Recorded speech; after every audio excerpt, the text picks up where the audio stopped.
یا اللہ پاؤں دیے تھے تیری نعمت تھی کتنا عرصہ کیا تھا میری قسمت کے اندر لکھا تھا میں پاؤں کے ساتھ چلتا رہا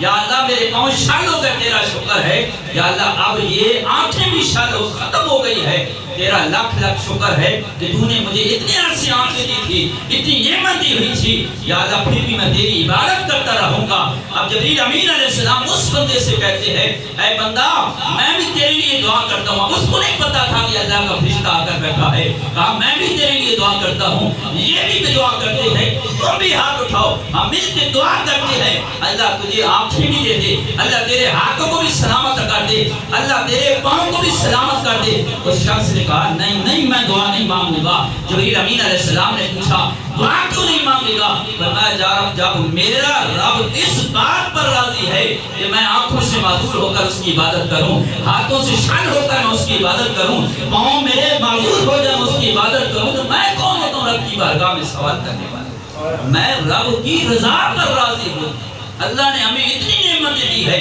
مکان دیا اولاد دی ہاتھ پاؤں آنکھیں دی کبھی ہم نے نماز پڑھی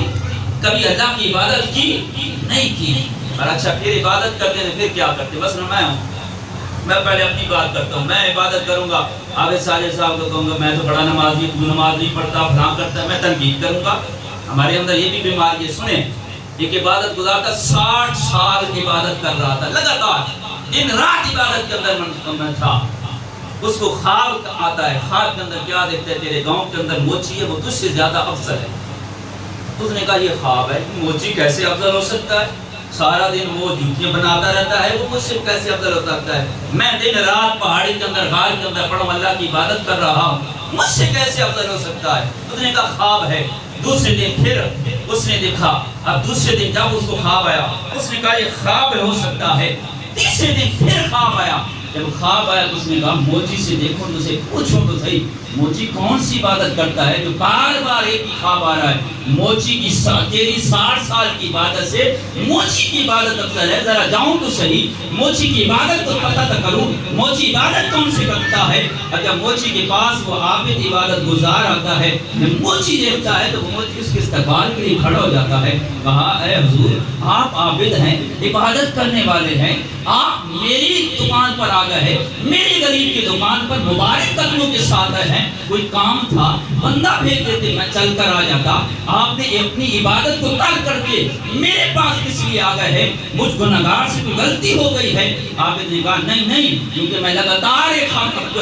خواب دیکھ رہا ہوں کہ تو مجھ سے زیادہ افضل ہے 60 سال کی عبادت سے زیادہ تو افضل ہے میں یہ دیکھنے کے لیے آیا ہوں تو کون سی عبادت کرتا ہے پوچھنے کے لیے آیا ہوں کون سی نیکی کرتا ہے اس موچی نے کہا میں کوئی بڑی نیکی نہیں کرتا کوئی بڑی عبادت نہیں کرتا تیری طرح بس اتنا کرتا ہوں حلال کی روزی کماتا ہوں جب شام کو واپس آتا ہوں اس حلال کی کمائی ہوئی روزی کو میں 2 حصوں میں رکھتا ہوں ایک حصہ اللہ کی راہ میں دے دیتا ہوں ایک بچوں کو دے دیتا ہوں بس میرا یہ فعل ہے اور کوئی فعل نہیں کرتا اب کیا ہوا وہ عبادت گزار چلا جاتا ہے کچھ عرصے بعد پھر خواب آتا ہے جا ذرا موچی سے پوچھ کر تو آج کل تیرا چہرہ پیلا کیوں ہونے لگ گیا ہے عبادت گزار پھر آتا ہے دیکھا موچی کا چہرہ پیلا تھا کہا موچی بتا تو صحیح تیرا چہرہ پیلا کیوں ہو گیا ہے فرمایا پیلا چہرہ اس لیے ہو گیا ہے میں جس شخص کو بھی دیکھتا ہوں میں کہتا ہوں یہ مجھ سے نیک ہے میں تو گناہگار ہوں جہنم میں چلا گیا تو میرا جہنم میں کیا حال ہوگا فرمایا اس خوف کی وجہ سے میرا چہرہ زرد ہو گیا ہے عبادت گزار نے کہا اللہ کو تیری عادات کی پسند آ گئی ہے میری 60 سال کی عبادت پہاڑوں کے اندر غاروں کے اندر عبادت رہ کر تیرا یہ کہنا کہ مجھ سے ہر بندہ افضل ہے اور حالانکہ حضور صلی اللہ علیہ وسلم کی حدیث پاک بھی ہے حضور نے فرمایا کہ اگر کوئی شخص کہتا ہے میں اس بندے سے افضل ہوں ساروں سے میں برا ہوں لیکن ایک شخص سے میں افضل ہوں حضور نے فرمایا اس کی ساری نیکیاں ضائع ہو جاتی ہے فرمایا اس شخص نے کہا اب بزرگ عابد نے کہا تیری اس ادا تیری اس وجہ سے اللہ کو یہ ادا اتنی پسند آ گئی ہے میری 60 سالہ عبادت سے اللہ نے تیری عبادت کو زیادہ قبول کر دیا سبحان اللہ پھر ہمارے اندر کیا ہوتا ہے یہ بات تنقید پھر مثلا میں نے تھوڑی اور ترقی کر دی میں تہجد پڑھنے لگ گیا جب میں تہجد پڑھوں گا تو میں لوگوں کو بتاؤں گا کہ میں نہیں تہجد پڑھتا ہوں میں قرآن تلاوت کرتا ہوں نوافل پڑھتا ہوں یہ کرتا ہوں اشراق ہم لوگوں کو بتائیں گے لیکن پہلے لوگ ہوتے تھے ایسے نہیں ہوتے تھے. حضرت عبداللہ بن مبارک رضی اللہ عنہ آپ فرماتے میں گیا طواف کر رہا تھا. طواف کرتے کرتے مکے کے اندر کاش سالی پھیل گئی. مکے کے اندر کاش سالی پھیل گئی تو لوگ چل پڑے مکے سے باہر. وہاں رو رو کر مکے کے اندر عبادت کی, اللہ سے دعا مانگی. دعا مانگنے کے بعد پہاڑی پر نکل گیا, وہاں رب کی بارگاہ میں نوافل پڑھے. یا اللہ کاش سالی پھیل گئی ہے, بارش کا دے. حضرت عبداللہ بن مبارک فرماتے میں بھی چل پڑا, میں بھی ان لوگوں کے ساتھ دعا مانگتا, رو رو کر رب کی بارگاہ میں عرض کرتا یا اللہ بارش دے دے, بارش دے دے, کاش سالی ختم کر دے. فرمایا کاش سالی ختم ہو رہی تھی. 3 دن لگاتار میں ان لوگوں کے ساتھ جاتا تھا, دعا کرتا تھا, بارش نہیں ہو رہی تھی. میں آخر میں آیا, خانہ کعبہ کا طواف کیا, حجر اسود کے پاس آ کر میں نے کھڑے ہو کر رو رو کر دعا کی کہ یا اللہ مکے کے لوگوں پر کرم کر دے, رحمت کی بارش نازل کر دے, کاش سالی کو ختم کر دے. میں نے کیا دیکھا, میرے پاس ایک شخص آیا, چہرے سے کالا تھا, دبلا پتلا تھا. اب وہ کھڑے ہو کر اللہ کی بارگاہ آسمان کی طرف چہرہ اٹھا کر رب کی بارگاہ میں ہاتھ اٹھا کر عرض کرتا ہے مولا میں گناہگار ہوں, تو میرے گناہوں کو دیکھتا ہے. مولا کاش سالی کی وجہ سے لوگ تڑپ رہے ہیں, لوگوں کی جانور مر رہے ہیں, لوگ بھوکے ہیں, پیاسے ہیں. یا اللہ تیرا خزانہ بڑا بڑا ہے, اگر تو بارش کر دے تیرے خزانے کے اندر کوئی کمی نہیں آئے گی. حضرت عبداللہ بن مبارک بہت بڑے اللہ کے ولی, آپ فرماتے ہیں وہ کالا حبشی غلام جب دعا کرتا ہے میں نے کیا دیکھا, ابھی ہاتھ اس نے ایسے نہیں کیے تھے, بادل چھا گئے.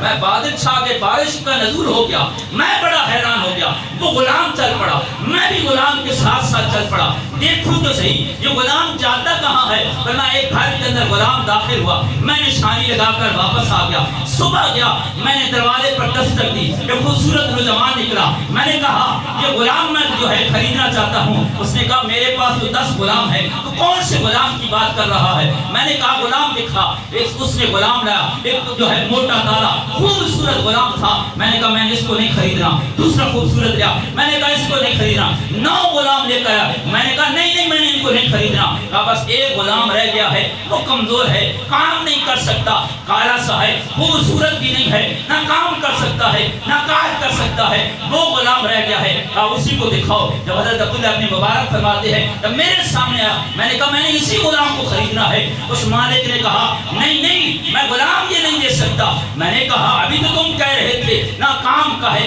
نہ کاج کا ہے, تو یہ غلام پھر بیچتا کیوں نہیں ہے. اب تمہیں نہیں پتا یہ غلام میرے گھر کے اندر ہے, اس کے صدقے اللہ نے میرے گھر کے اندر برکتوں کا نزول کیا ہوا ہے.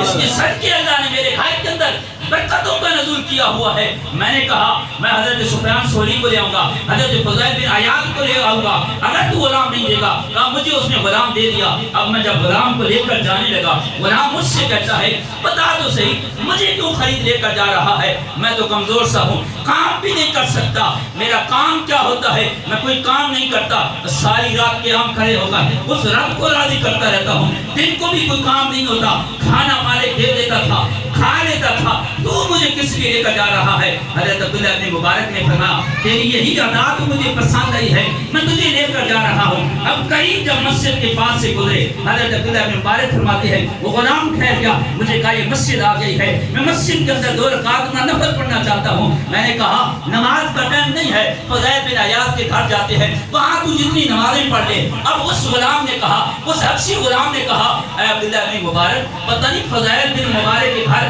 بن عیاض کے گھر پہنچ سکتا ہوں کہ نہیں پہنچ سکتا. ہو سکتا ہے اللہ نے ہماری یہاں موت لکھی ہو, اور حضور کی حدیث پاک ہے, حضور نے فرمایا جب بھلائی کرنا چاہو بھلائی کے اندر نیکی کرو, نیکی کرنے میں جلدی کرو, مجھے 2 رکعت نفل پڑھنے دو. کہا میں نے کہا ٹھیک ہے. حضرت عبداللہ بن مبارک کہتے ہیں میں بھی مسجد کے اندر داخل ہو گیا, غلام بھی داخل ہو گیا, میں نے نفل پڑھ لی, غلام نے طویل نفل پڑھنے شروع کر دیے, لمبی 2 رکعتیں کر لی. جب سلام پھیرنے کے بعد میں نے کہا غلام چلو. غلام نے کہا بس میری منزل ختم ہو گئی. میں نے کہا کیا ہوا. کہا اللہ نے مجھے اپنے پاس بلا لیا ہے, میرا وقت ختم ہو چکا ہے, اب میں نے یہاں مرنا ہے. فرمایا اس کی روح پروان کر جاتی ہے, سر سجدے میں ہوتا ہے. میں حضرت سفیان ثوری کے پاس جاتا ہوں, حضرت فضیل بن عیاض کو بلا کر جاتا ہوں, دونوں ہم غسل دیتے ہیں. کفن دفن کرنے کے بعد, جنازہ پڑھانے کے بعد, دفن کرنے کے بعد جب میں گھر آتا ہوں خاک کے اندر کیا دیکھتا ہوں, وہ مجھے حبشی غلام ملتا ہے. میں نے پوچھا حبشی غلام بتا تو صحیح اللہ نے تیرے ساتھ کیا معاملہ کیا ہے؟ میں جب قبر کے اندر گیا اللہ نے میرے ساتھ بڑا اچھا معاملہ کیا ہے. میں نے رب کی بارگاہ میں عرض کیا مولا حضرت عبداللہ ابن مبارک جو ہے مجھے صرف اور صرف اللہ کی رضا کی خاطر خرید کر آیا ہے. رب نے فرمایا ہاں اے غلام میں ہر بندے کی دلوں کی راز کو جانتا ہوں, میں علیم بذات الصدور ہوں. جا تیرے خریدنے کے صدقے عبداللہ ابن مبارک کے میں نے سارے گناہوں کو معاف کر دیا اور اس عبداللہ ابن مبارک کو جنت میں اعلیٰ مقام عطا فرمایا. یہ وہ لوگ تھے عبادت کرتے تھے, کسی کو بتاتے تک نہیں تھے. اگر راز بھی فاش ہو جاتا تھا رب کی بارگاہ میں رو رو کر دعا کرتے تھے مولا میرا راز پتہ چلتا ہے مجھے اس دنیا کے اندر نہیں رہنا. اور آج ہمارا معاملہ کیا ہے؟ 2 10 گھروں کے اندر ڈال کے بعد لکھ لیا میں بہت بڑا قدی نشین ہوں, اور انہی جھوٹے بابوں نے ہمارے مسئلہ کا ستیہ ناش کر دیا ہے. دعا ہے اللہ تعالیٰ ہم سب کو 5 وقت کی نماز جماعت کے ساتھ ادا کرنے کی توفیق عطا فرمائے. وآخر دعوانا ان الحمدللہ رب العالمین.